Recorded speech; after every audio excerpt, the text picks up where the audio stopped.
विदाई का वक्त था, वो योगी मोदी को सर बात बात पे गाली दे रहा था।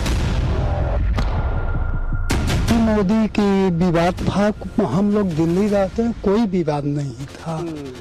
उसने मेरे भाई को धक्का दिया और गाड़ी से ढकेल के चढ़ा दिया। सब अतीक के गुर्गे हैं, ये मुसलमान यहाँ आना जाना इनका रिलेटिव है। जो ड्राइवर था उसके द्वारा जानबूझ के गाड़ी जो मृतक है उनके ऊपर चढ़ाया गया था। सिर्फ योगी मोदी की जो बात चल रही थी उस वजह से कोई ये रिएक्ट कर रहा है, तो सोचिए अगर आगे भी और भी लोग हैं जो योगी एंड मोदी की तारीफ वगैरह कर रहे हैं, अगर तो ये किसी और के साथ भी हो सकता है। जो जिसने ये किया है उसको फांसी की सजा दी जाए।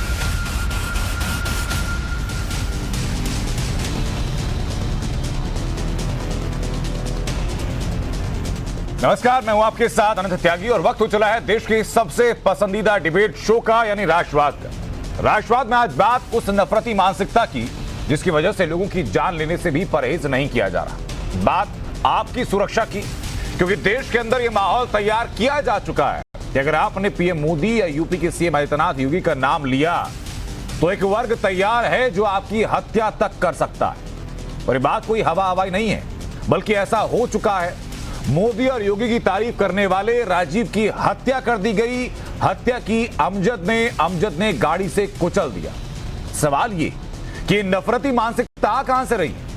क्या योगी और मोदी के खिलाफ इतनी नफरत लोगों के दिमाग में भर दी जा रही है कि वो हत्या तक को अंजाम दे रहे हैं? उत्तर प्रदेश के मिर्जापुर में राजीव दुबे के घर में शादी थी। विदाई समारोह से बारात लौट रही थी और तभी आरोप यह कि अमजद का नाम का कार ड्राइवर मोदी और योगी को गालियां देता है। जब राजेश दुबे इसका विरोध करते हैं तो अमजद पहले गाड़ी को तेज रफ्तार से चलाता है, फिर चलती गाड़ी से राजेश दुबे को धक्का मारता है। राजेश दुबे नीचे गिरते हैं तो उनके ऊपर गाड़ी चढ़ा देता है। आरोपों के मुताबिक अमजद ने सरेआम राजेश दुबे को कार से रौंद कर मार डाला और खुद फरार हो गया। विदाई का वक्त था, वो योगी मोदी को सर बात बात पे गाली दे रहा था। चाचा जी ने बोला गाली देने की कोई जरूरत नहीं, अगर आप उसके काम से संतुष्ट नहीं है तो बात यहीं को खत्म करो। उसने चलते हुए बीच गाड़ी से उनको उतारा। उतारने के बाद चाचा ने मना किया कि हम नहीं उतरेंगे, हमने आपकी गाड़ी बुक की है, हमें घर तक छोड़ के आओ।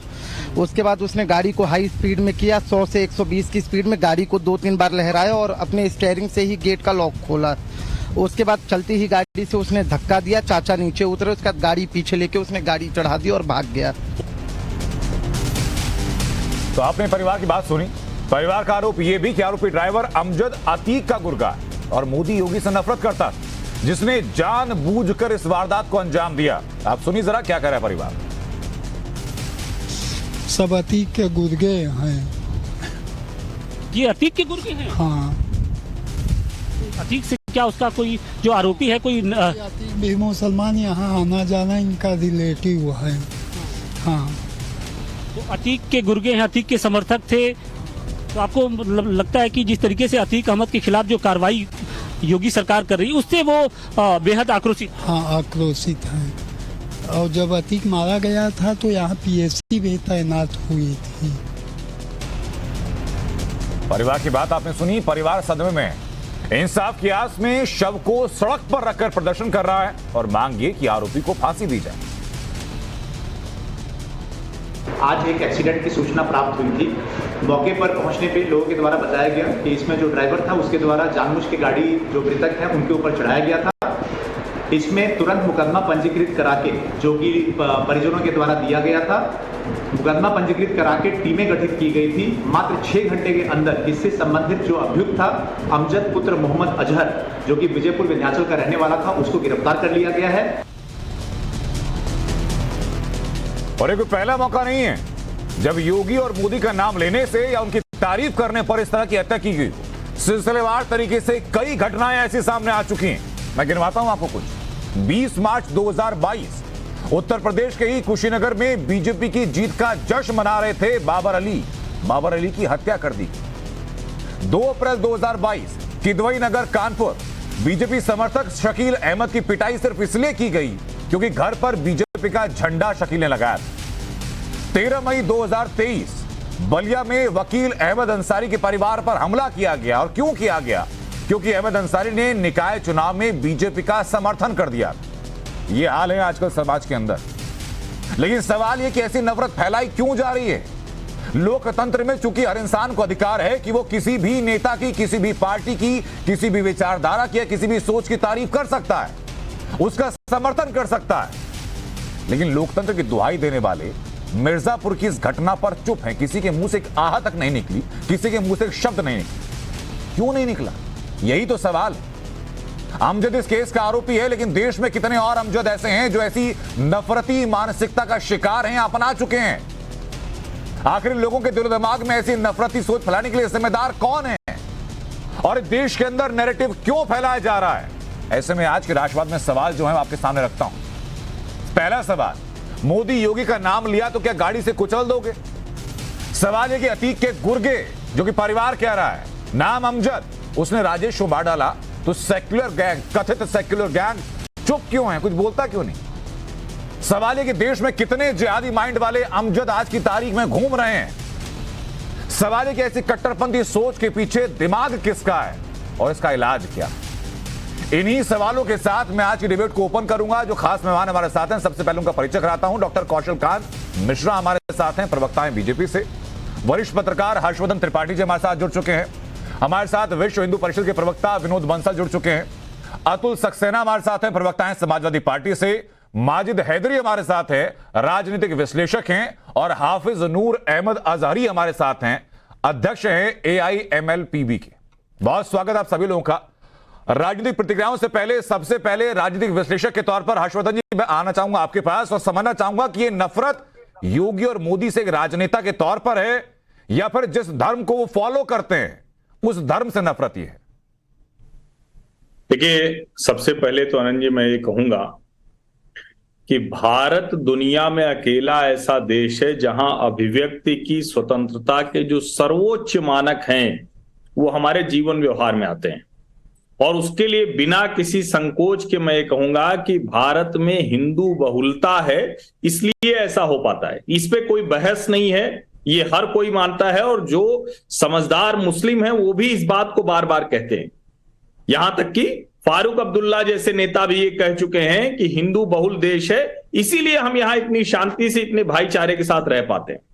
लेकिन आप जरा सोचिए, कल्पना कीजिए इसे, जिस तरह से नरेंद्र मोदी के राष्ट्रीय राजनीति में आने के पहले माहौल बनाया गया और 2 बार लगातार इस देश की जनता के मैंडेट, यानी जनता का जो आदेश होता है, उसके बाद वो प्रधानमंत्री बने।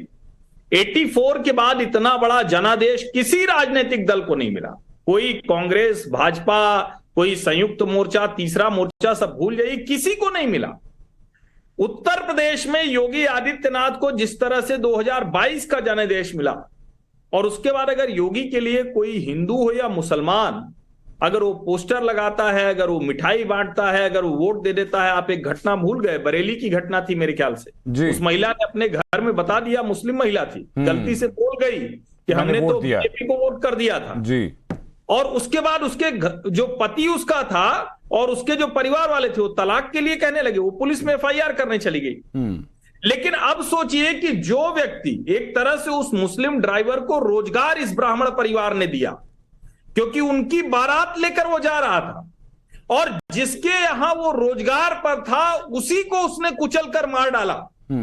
इससे शर्मनाक कुछ नहीं हो सकता। आप इसको हिंदू मुसलमान के नजरिए से ना भी देखें, क्या अतीक अहमद या किसी के भी खिलाफ कोई कार्रवाई हो रही है? सर, धर्म के नजरिए से एक नजरिया इसलिए पैदा होता है हर्षवर्धन जी, क्योंकि इस देश के अंदर एक कथित गैंग है जिससे आप बड़ी बातें परिचित हैं, जो कि बीजेपी को, प्रधानमंत्री नरेंद्र मोदी को, सीएम आदित्यनाथ योगी को एक धर्म के प्रति और एक धर्म विशेष के खिलाफ काम करने का तमगा देता है। उन लोगों का पॉलिटिकल एजेंडा सिद्ध होता होगा, लेकिन पब्लिक के बीच में थॉट इतना पेनिट्रेट कर चुका है कि लोग जान लेने से परहेज नहीं कर रहे हैं। हाफिज नूर अहमद अजहरी हमारे साथ हैं। सर, मैं प्रतिक्रिया उनसे चाहूंगा। नूर अहमद साहब, क्या सोच है ये? जैसा आपने बताया है, अगर ऐसा ही है जी, तो यकीनन बहुत गलत बात है। पुलिस का वर्जन है सर, परिवार की बातें मैंने शो के शुरू होने से पहले सुना दी। मैंने सुन नहीं पाया था। जैसा कि आप बता रहे हैं कि एक मुस्लिम ने जो 2 लोगों को इसलिए मार दिया, इसलिए कुचल दिया है कि वो लोग श्री नरेंद्र मोदी और जो हमारे देश के वजीर आजम है और श्री योगी आदित्यनाथ जो हमारे प्रदेश के मुख्यमंत्री हैं, उन्हें उनकी तारीफ कर रहे थे, इसलिए अगर मार दिया है तो बहुत गलत। और मारना फिर किसी और वजह से भी इंसानियत का कत्ल करना गुनाह है, गलत है। और मैं कहीं ना कहीं इस बात से परेशान हुआ हूं और मजम्मत करता हूं इसकी। नूर अहमद साहब, मुझे बताइए, देखिए मैं किसी धर्म के ऊपर नहीं कह रहा, मैं एक मानसिकता को टारगेट कर रहा हूं सर, जिसको टारगेट करना जरूरी है। वो मानसिकता तब भी देश के अंदर दिखाई पड़ी थी जब सर तन से जुदा करने के नारे जगह जगह बुलंद होते थे। मैं उस मानसिकता के भी खिलाफ था, मैं तब भी लगातार बोला था, मैं आज भी लगातार यही बोल रहा हूं कि जो धर्म गुरु हैं वो उठकर खड़े क्यों नहीं होते और कैसे नहीं कहते कि भाई अगर आपका धार्मिक अंतर्द्वंद है, अगर आपका धार्मिक विचारधारा मिलती नहीं है, राजनीतिक विचारधारा मिलते नहीं है, तो आपको हक नहीं है कि आप हिंसा कर सकें। और यहां तो मर्डर कर दिया गया। बिल्कुल, मैंने कहा ये बात गलत है, लेकिन अभी आपने कहा कि सर तन से जुदा, तो अब हम दूसरी बात कहेंगे तो आप नाराज हो जाएंगे साहब।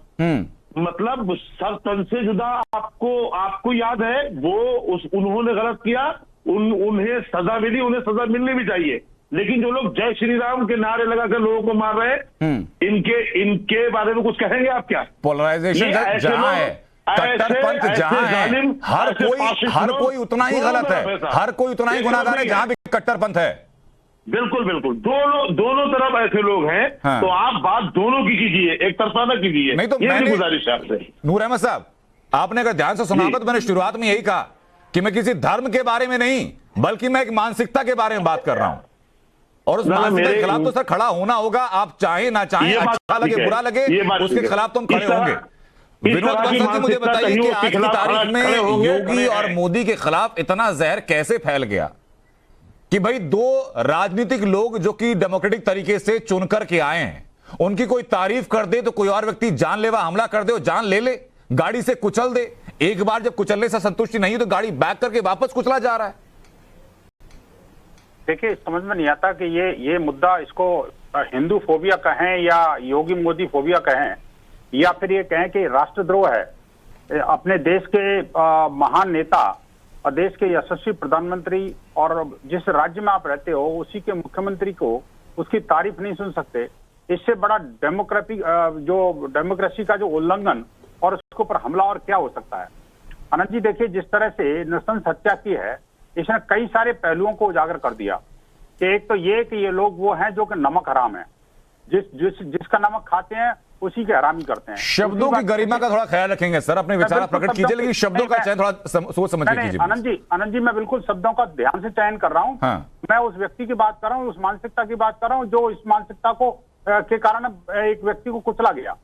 आप देखिए, चूंकि कुचला गया व्यक्ति हिंदू है और कुचलने वाला कोई मुसलमान है, इसलिए आप उसको ऐसा नहीं कह सकते कि बचाना पड़ेगा। नहीं, मैं कह रहा हूँ उस मानसिकता को समझना पड़ेगा। आखिरकार कौन सी मानसिकता है जो देश के प्रधानमंत्री और राज्य के मुख्यमंत्री के विरुद्ध विषमन कर रही है?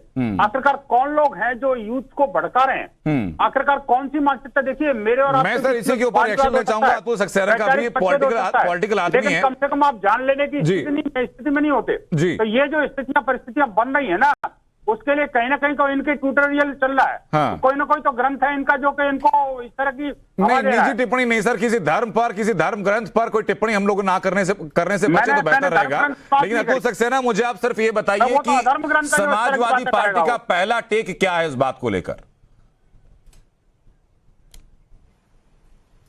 देखिए आनंद जी, जो आज मिर्जापुर की घटना जिसका हम जिक्र कर रहे हैं, ये इस घटना से वास्तव में मैं स्तब्ध हूं। परंतु यहाँ ये समझना होगा कि इस तरीके की घटनाएं क्यों हो रही हैं। बताइए। भाजपा ने इतना नफरती जहर जो घोला हुआ है बीच में, उस तरीके से जितना जहर भाजपा के बयानबाजों से, भाषणों से हुआ है, उससे इस तरीके की घटनाओं को अंजाम होने का कार्य किया जा रहा है। नंबर 1। नंबर 2, जिस तरीके से योगी के बयानों से भाजपा के लोगों को सुना तो करो यार। अरे सुना तो करो, थोड़ा बहुत तो सुना करो। सुन रहा हूँ, तभी तो बता रहा हूँ। दूसरा क्या है कि भाजपा, आप तो बोल रहे हो, बोलने से पहले को सोच भी लिया करो क्या बोल रहे हैं हम। अब बोलिए। एक सेकंड विनोद जी, अतुल सक्सेना अपनी बात पूरी कर ले, आपके टेक के लिए आपके पास में आ जाऊंगा। मेरी बात पूरी होने दीजिए। अतुल जी बताइए सर। नहीं, आप देखिए दूसरा क्या है, जिस तरीके से योगी जी या भाजपा के लोग बड़ा जो है झूठा प्रचार करते हैं कि जी कानून का राज है। मुझे ये बता दीजिए, कानून का राज होता तो इस तरह की घटनाएं क्यों होती? अरे अब सरकार को चाहे लाख कोसी का सर, मुझे ये तो बताइए कि मानसिकता क्या है ये? और ये ना तो सर पहला मौका है, इसके पहले की 4 से 5 घटनाएं मैंने गिनाई, हर्षवर्धन त्रिपाठी जी ने आपके सामने घटना गिना दी। तक पता नहीं लगता उस व्यक्ति का। उम्मीद करता हूं कि शायद आखिरी घटना होगी, लेकिन ऐसे हालात दिखने रहे मुझे। ये पहली घटना नहीं, यदि ऐसी और 60 साल से वो अतीक अहमद ऐसे घूम रहा था तो आराम से विनोद जी अतुल सर को अपनी बात पूरी करने दीजिए सर, एक एक करके बात करेंगे। विनोद जी मैं आ रहा हूं आपके पास। गाड़ी चला देता है, उस पर बात नहीं करते हैं। ये क्या गाड़ी तो चला रहा है, गाड़ी को रोकिए। आपके जैसे लोग भड़का रहे हैं ना हिंदू समाज के प्रति विस्मरण कर रहे हैं, जो त्यागियों को प्रोत्साहन दे रहे हैं, उसके कारण ये लोगों के हौसले बुलंद हो रहे हैं।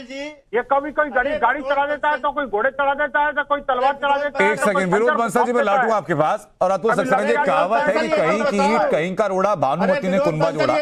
वही चीजें आप कर रहे हैं। सवाल मैं पूरा का पूछ रहा हूँ, आप एजेंडे को लेकर के पश्चिम पे हावी हो जा रहे हैं।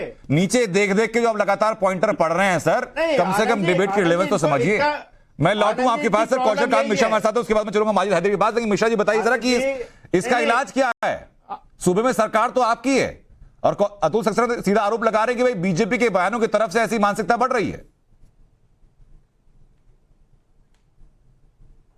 अनंत जी, मैंने सबको सुना और जैसे हमारे समाजवादी पार्टी के प्रवक्ता बोले, ये जो पहले की पॉलिटिकल पार्टियों ने जिस तरीके से तुष्टीकरण का बीज बोया था, जिस तरीके से, अगर सिर्फ उत्तर प्रदेश की मैं एग्जाम्पल लेता हूं तो जहां पे MY फैक्टर को जिस तरीके से कानूनी संरक्षण मिलता रहा था उनके जमाने में, न आदमी का नाम पूछ करके उसकी FIR होती थी या नहीं होती थी, तो इस तुष्टीकरण की राजनीति को जब आज कानून व्यवस्था ने खत्म किया है तो एक जिहादी मानसिकता के कुछ लोग हैं, जिहादी मानसिकता के कुछ लोग हैं जो लव जिहाद करते हैं, जो लैंड जिहाद करते हैं, जो मजार जिहाद करते हैं, जो हर तरह के ऐसे लोगों को कौशल गांधी को पॉलिटिकल सपोर्ट है की बात करें। कौशल गांधी ऐसे लोगों को जिनका जिक्र आपने किया क्या पॉलिटिकल सपोर्ट है? अभी कल की बात करूं तो बुलंदशहर में जो महिला के साथ मारपीट करी जाती है, करते हैं। आप जिहादी मानसिकता, आपसे कोई प्रश्न करा जाए, आप जिहादी मानसिकता में चले जाते हैं, परंतु आप आपके क्या कार्य हैं, क्या आप कर रहे हैं जनता को? अतुल सक्सेना जी एक एक करके सबकी बात कर ले सर। अपनी आपकी बारी में जब दोबारा मैं आपके पास पाऊंगा, अपनी बातें रखिएगा। जब आपके पास में आया तो आप इधर उधर की बातें करने लगे थे, आपने जवाब नहीं दिया था। कौशल कांत जी, आपने कहा कि एक मानसिकता के लोग समाज के अंदर पनप रहे हैं। मेरा सवाल है कि क्या ऐसी मानसिकता के लोगों को पालने पोसने वाला कोई पॉलिटिकल पार्टी भी है क्या? कौशल कांत जी, ऐसी मानसिकता के लोगों की पालने पोसने वाले आप सुन रहे हैं, जिस तरीके से टीवी पे बैठ करके समाजवादी पार्टी के प्रवक्ता प्रोटेक्ट करने की कोशिश कर रहे हैं। एक कानून व्यवस्था का मामला है जो कि लव जिहाद टर्म और जिहाद टर्म जो अजय मिश्रा के बेटे ने किसानों पे गाड़ी चलाई, उस पर क्यों नहीं बोलते कौशल कांत? और कोर्ट पूछना चाहता हूं तुमसे जो है, अरे अजय मिश्रा नहीं, आप बताइए, आज उत्तर प्रदेश की हालत ऐसी हो रही है कि भाजपा के सांसद, नेता, मंत्री थाने में घुस करके चौकीदारों को, चौकी इंचार्ज को थप्पड़ मारने का काम कर रहे हैं। अतुल सक्सेना जी वो वक्त मत भूलिए, अतुल सक्सेना जी वो वक्त मत भूलिए जब एक धार्मिक किताब के कुछ पन्ने कहीं जले हुए मिले थे तो समाजवादी पार्टी के नेताओं ने थाना फूंक दिया था, थाने के अंदर घुस के थानेदार का हाथ काट दिया था। वो वक्त मत भूलिएगा। अरे 2012 से 12 से 17 के बीच में जितने दिन नहीं है, उससे ज्यादा ऐसी घटनाएं हैं जब समाजवादी पार्टी के नेताओं की ऐसा गुंडागर्दी सामने आई थी। और उनकी तो सर अपने गिरबान में हमको झांकना पड़ेगा, लेकिन मेरा मुद्दा वो नहीं है सर। माजिद हैदरी, मुझे बताइए कि आज की तारीख में स्ट्रॉन्ग परसेप्शन है, ये गलत हो तो आप बता दीजिएगा माजिद हैदरी। ये कहा जा रहा है कि राजनीतिक महत्वाकांक्षाओं को पूरा करने के लिए समाज के बीच में जानबूझकर धर्म का जहर घोला जा रहा है। ये देखिए अनंत भाई, मैं अपना तर्क तथ्यों और आंकड़ों पे रखूंगा, क्योंकि सब इल्जाम मैं आ रहा हूं, माजिद हैदरी अपनी बात पूरी कर ले, मैं आ रहा हूं आपके पास सर। देखिए अनंत भाई, मैं अपना तर्क तथ्यों और आंकड़ों पे रखा करूंगा, क्योंकि आज इल्जाम लगाया जा रहा है कि एक मानसिकता है या कि इसमें कोई धार्मिक मानसिकता या राजनीतिक मानसिकता जिसकी वजह से ऐसा हो रहा है। अभी तक बात होती थी लव जिहाद, जमीन जिहाद, कोई हमारे भाई बोल रहे थे मजार जिहाद, अब हो सकता है एक्सीडेंट जिहाद का नाम पड़ जाए। तो मैं आपको एक चीज समझा दूं कि हमारे देश में प्रति वर्ष 1.25 लाख लोगों की हत्या रोड एक्सीडेंट में होती है। अर्थात हर घंटे 47 एक्सीडेंट्स होते हैं और उनमें से 18 या कि 1.5 दर्जन लोग माजिद हैदरी, दो शब्दों का फर्क मैं बता दूं, उसके बाद आप अपनी बात को पूरा कीजिएगा। रोड एक्सीडेंट में और मर्डर में फर्क है। नहीं, यही मैं आपको समझाना चाह रहा हूं, आप समझिए बात। आपकी जो विटनेस जिसकी आपने बात सुनाई, उसने कहा गाड़ी 120 से 100 की रफ्तार पे चल रही थी। चलती गाड़ी में उस स्पीड पर ड्राइवर ने दरवाजा खोला और उसी स्पीड पर इनको गाड़ी से नीचे फेंका और इनको गाड़ी से नीचे किया। भाई ये कहानी जो है, सबसे पहले ये जिसको कहते हैं अंग्रेजी में वाटर होल्ड नहीं करती। ये किसी भी तथ्य पर, किसी भी आंकड़े पर बराबर नहीं आती कि 120 स्पीड से गाड़ी चल रही थी और ड्राइवर ने उठकर खुद से दरवाजा खोला, फिर दूसरे को बाहर फेंका। और पहली बात तो माजिद हैदरी, पुलिस का वर्जन भी आपने सुन लिया। दूसरी बात, आप इकलौते यहां की बातें क्यों कर रहे हैं? मैंने आपको कुशीनगर में बीजेपी की जीत का जश्न मनाने वाले बाबर अली की हत्या का उदाहरण दिया। मैंने आपको किदवई नगर में बीजेपी समर्थक शकील अहमद की पिटाई का उदाहरण दिया क्योंकि उन्होंने घर पर बीजेपी का झंडा लगाया। मैंने बलिया में अहमद अंसारी के परिवार पर हमले का उदाहरण दिया जहां निकाय चुनाव में बीजेपी का समर्थन दिया। हर्षवर्धन जी ने बरेली की उस महिला का बात उठाई जिसने बताया कि मैंने अगर बीजेपी को वोट दिया तो ससुराल वालों ने दुर्गति कर दी। वो सारी कहानी अभी झूठी है। मेरे भाई, आप वरिष्ठ पत्रकार हैं, आप खुद से मुझे बताइए, 120 की स्पीड पे गाड़ी चले और चलती गाड़ी में उसी वक्त ड्राइवर दरवाजा खोले, दूसरे से लड़के उसको बाहर धक्का दे, फिर उसको नीचे करे, ये कैसे पॉसिबल है? ये मन घड़त कहानी है इलेक्शन के लिए।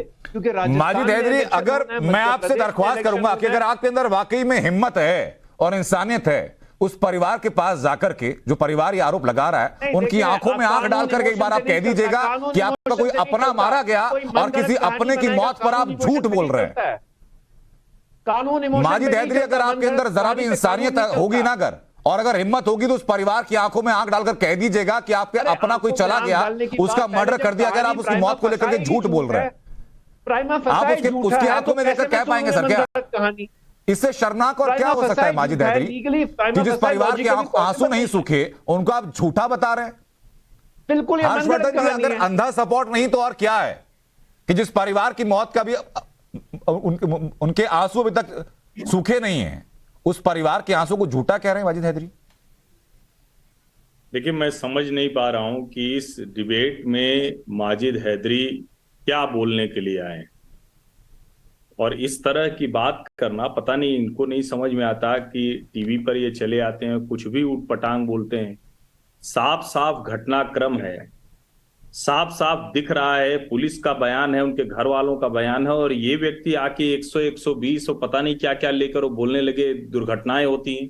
थोड़ा तो शर्म कीजिए, आप क्या बोलने लगते हैं? एक परिवार के व्यक्ति की जान चली गई और आपको लग रहा है कि ये तमाशा हो रहा है यहाँ, राजनीतिक लाभ के लिए कोई खुद की हत्या करवा दे। प्रति घंटे 18 लोग देश में मारे जाते हैं हादसे पे, सड़क के हादसे में। बोलते हैं भाई, ये कोई हादसा नहीं है माजिद हैदरी, समझना पड़ेगा, ये हत्या है सर, परिवार का आरोप यही है। किस्म का आपका ज्ञान है।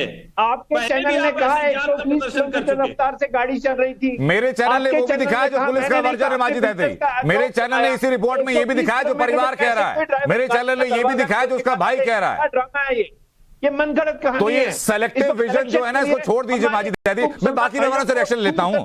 नूर अहमद, मुझे बताइए कि आपको उस परिवार के आंसू क्या झूठे लग रहे हैं क्या? आप जाकर कह पाएंगे उस परिवार के मुंह पर कि तुम झूठ बोल रहे हो? देखिए, सारी बात आप लोग सच कहना नहीं चाहते। सरकार निकम्मी है, सरकार असफल है। हाँ। इसलिए अपराधियों के हौसले बुलंद हैं। हाँ। वरना ऐसा कभी देखने को मिला नहीं, कभी ऐसा देखने को मिला नहीं। आज की तारीख में आप सोशल मीडिया हैंडल जरा खोल कर देखिए, आपको अतीक के फैन क्लब का पूरा पेज मिलेगा, आपको अशरफ फैन क्लब का पेज मिलेगा, आपको मुख्तार फैन क्लब का पेज मिलेगा, और एक साहब है जो बड़ा प्रीचिंग करते हैं इस्लाम के नाम पर, जाने क्या क्या बातें पढ़ाते हैं। मेरे जानकार जो मुसलमान है उससे इत्तेफाक नहीं रखते, देश से भगोड़े हैं आजकल, उनका फैन क्लब चलता है, उनके बारे में क्या कहेंगे? आनंद भाई सुनिए, हमारे देश में रॉ से लेकर के सीबीआई तक, सीबीआई से लेके एलआईयू तक, आईबी तक, पता नहीं कितनी खुफिया एजेंसियां हैं, क्या कर रही हैं, बताएंगे हमें आप? क्यों? अब साइबर एक्ट हमारे यहाँ नहीं है क्या? जैसे हमारे यहाँ कानून का मामला कानून से हल क्यों नहीं किया जाता? अपराध क्यों हो रहा है? ये मामला सिर्फ कानून तक सीमित नहीं है नूर अहमद साहब, यही तो मैं कहना चाह रहा हूं। विरोध बंसल बताइए, मामला सिर्फ कानून तक सीमित है या ये मामला एक नफरती सोच तक जाता है? आनंद भाई आप देखिए बात ये है कि लगातार जो है ना कानून का नहीं है सर, ये नफरती सोच का मामला है, एक्सेप्ट करना पड़ेगा। हिंदू फोबिया इनके मन में खुद का हावी हो गया है, उसके कारण इस तरह की घटनाएं घट रही हैं। आप देखिए कि जिस थाली में खाते हैं उसी में छेद करने की इनकी पुरानी प्रवृत्ति बन गई है। आप देखिए जिस राज्य के मुख्यमंत्री ने लॉ एंड ऑर्डर को दुरुस्त कर दिया, जिसको वो कहा जाता था उसको बना दिया, अब ये इनको टेढ़ लग रही है। अब वो मुझे माफी के साथ आप दोनों को रोकना पड़ रहा है, मैं चाहता था इस पर और डिस्कशन करना, लेकिन वक्त मेरे पास इतना ही है। लेकिन नूर अहमद साहब, इस बात को स्वीकार लीजिए कि मामला सिर्फ कानून व्यवस्था से सीमित नहीं है, ये नफरती सोच, नफरती मानसिकता तक फैल चुका है। अपने पॉलिटिकल एजेंडे को साधने के लिए या अपना किसी और एजेंडे को साधने के लिए लोगों के जहन में ऐसा जहर फैलाया जा रहा है, और एक बड़ा वर्ग तैयार हो चुका है आज की तारीख में, जो कि राजनीतिक विरोध की वजह से या किसी धर्म को लेकर नफरत की वजह से ऐसी हत्या करने से बाज नहीं आ रहा है। छोटे से ब्रेक का वक्त है, वापस लौट